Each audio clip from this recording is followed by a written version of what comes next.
Okay, దానికి ధన్యవాదములు. ఈరోజు ఒక అద్భుతమైనటువంటి కార్యక్రమాన్ని ఈరోజు తీసుకొని బీసీల యొక్క రిజర్వేషన్ 42% ఆర్డినెన్స్ తీసుకురావాలని చెప్పి ఒక గొప్ప ఉద్యమానికి శ్రీకారం చుట్టినటువంటి మనందరి యొక్క ఆరాధ్య దైవమైనటువంటి మరి తెలంగాణ జాగృతి వ్యవస్థాపక అధ్యక్షురాలు శ్రీమతి కల్వకుంట్ల కవితక్క గారు ఒక మామూలైనటువంటి ఉద్యమాన్ని చేపట్ల ఈరోజు 72 గంటల దీక్షను మొదలుపెట్టినటువంటి దేశంలో మొట్టమొదటి మహిళ ఎవరంటే మన కవితక్క. ఎందుకంటే 72 గంటలు ఏకతాటిగా దీక్ష చేయాలంటే అది మామూలైనటువంటి విషయం కాదు.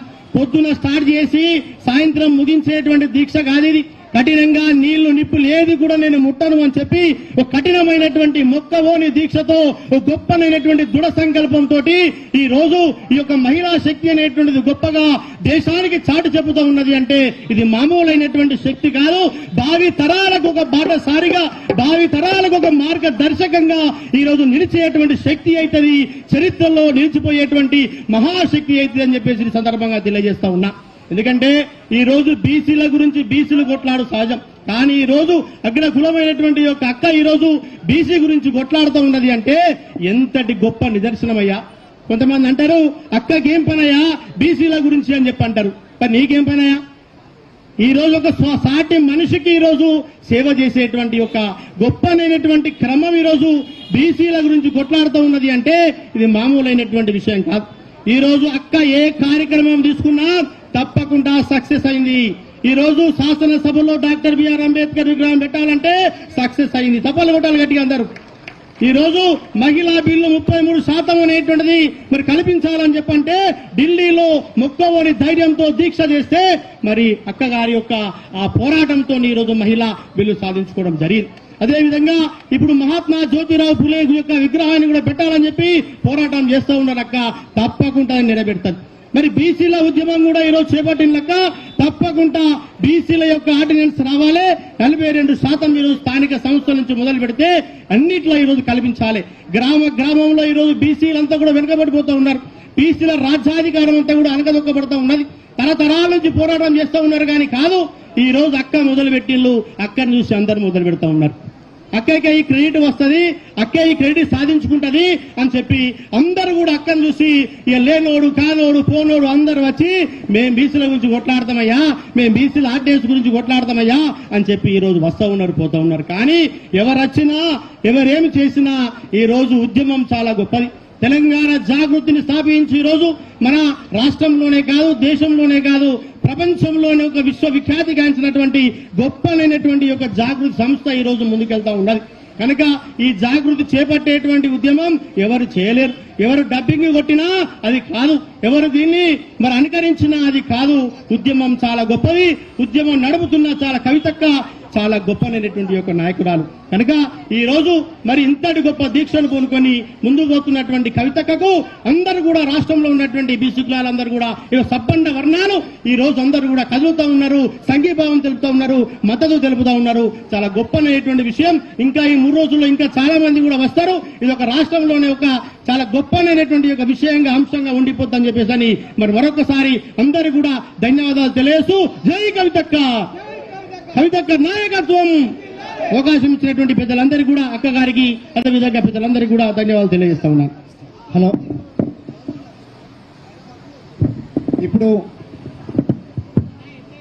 తెలంగాణ జాగృతి రాష్ట్ర నాయకులు నవీన్ గౌడ్ గారు మాట్లాడవలసిందిగా కోరుతా ఉన్నాను. జై తెలంగాణ. ప్రతి ఒక్కరు చేతులు ఉన్న అందరూ జై తెలంగాణ, జై కవితక్క.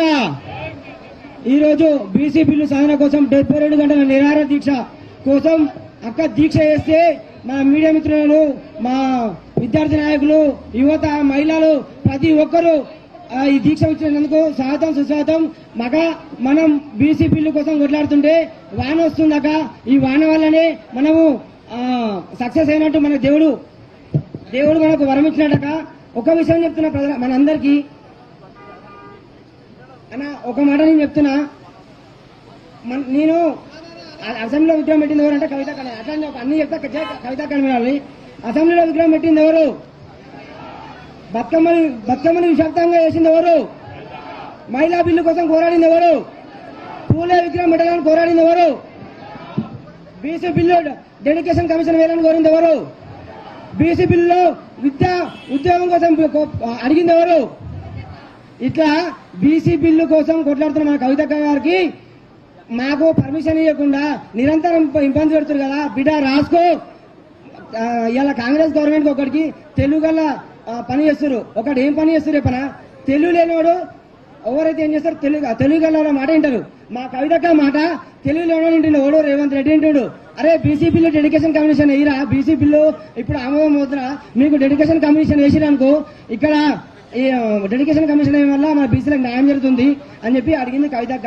అక్క అడగంగానే ఆయన చేస్తాడు ప్రతి ఒక్కటి. అట్లా రాష్ట్ర వ్యాప్తంగా బీసీ బిల్లు రౌండ్ టేబుల్ సమావేశం పెట్టి కవితక్క గారు ప్రతి ఒక్క దాంట్లో కవితక్క అయితే ప్రెస్ మీట్ పెడతారో దాని తెల్లారి రేవంత్ రెడ్డి దాన్ని అమలు చేస్తాడు. అంటే వాడిని తెలివి లేదు. అక్క తెలివి చెప్తే మొన్న కూడా మన రాష్ట్రపతి గారు బిల్లు పోయింది, మన గవర్నర్ గారు పంపిస్తే బిల్లు పెట్టమని చెప్పింది, అడిగింది మా కవితక్క గారే. అట్లా మా కవిత గారు గొంతులో ప్రాణం ఉన్నంత వరకు మా కవితక్క బీసీ బిల్లు రానిగా కొట్లాడుతుంది. యావత్ తెలంగాణ యువత విద్యార్థి లోకం కవితక్కతో ఉంటామని చెప్పి నాకు ఈ అవకాశం ఇచ్చిన మా కవిత అందరికీ ధన్యవాదాలు. జై తెలంగాణ, జై తెలంగాణ. ఉస్మానియా యూనివర్సిటీ విద్యార్థి జేఏసీ నాయకులు ఎల్చెల దత్తాత్రేయ గారిని మాట్లాడాల్సిన కోరుతా ఉన్నాం.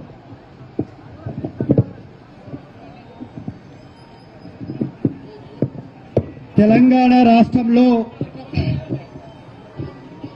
జాగృతి వ్యవస్థాపక అధ్యక్షురాలు మా ప్రియమైనటువంటి సోదరి గౌరవ ఎమ్మెల్సీ శ్రీ